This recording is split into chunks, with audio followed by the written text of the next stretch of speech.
magbayran. Good morning mga idol. Nandito naman tayo sa isang breeder ng PCI Construction. Ayun, ang problema nito sa injection pump.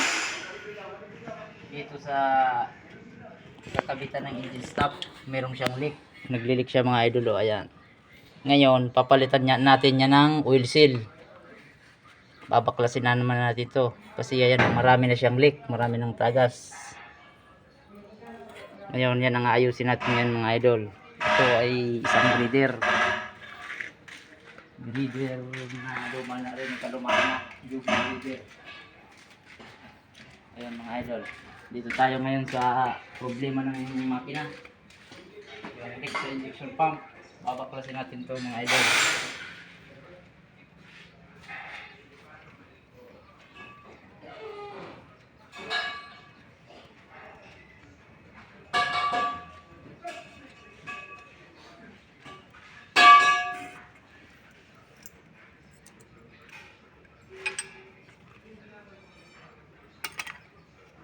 Meron siyang tagas.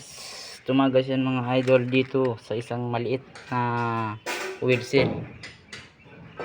Ngayon papalitan natin to ng bago. Meron tayo ngayong mga oil seal na bago, galing pa ng Manila, ginagawa. Linisan muna natin siya para makita natin kung magkakaroon pa ng leaking yung papalit natin na bagong oil seal mga idol.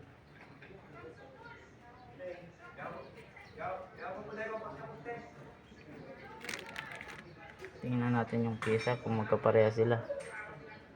Ayun, parehas ang kapal, yung labi. Yan, mga idol, kabit na natin to. Ganito lang ang pagkakabit niyan mga idol. Dapat pagkabit natin yung labi niya sa loob, hindi ganito ang pagkabit. Dapat ganito yan mga idol ang pagkabit ng oil seal. Yun, idiin lang natin ng konti. Yun.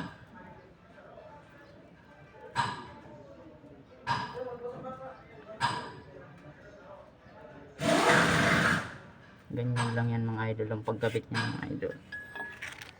Tapos idiin lang natin hanggang sa lumapat.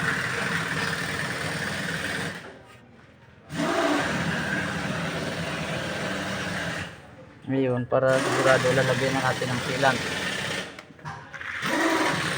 Isan muna natin ito mga idol bago natin isabit dyan sa pinalitan natin ang oil seal.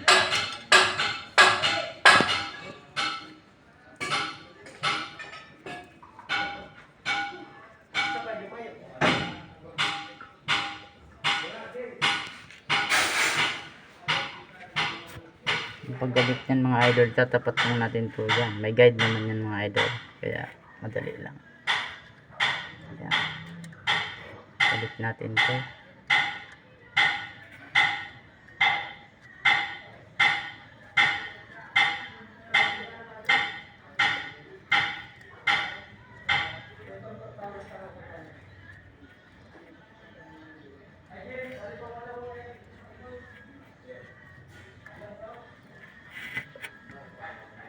Higpitan lang natin ng sakto lang para di siya masyadong gumalaw, hindi matanggal yung bolt. Yan mga idol, ayan na mga idol, ito na siya. Sunod natin mamayang ikakabit yung magnetic engine stop natin.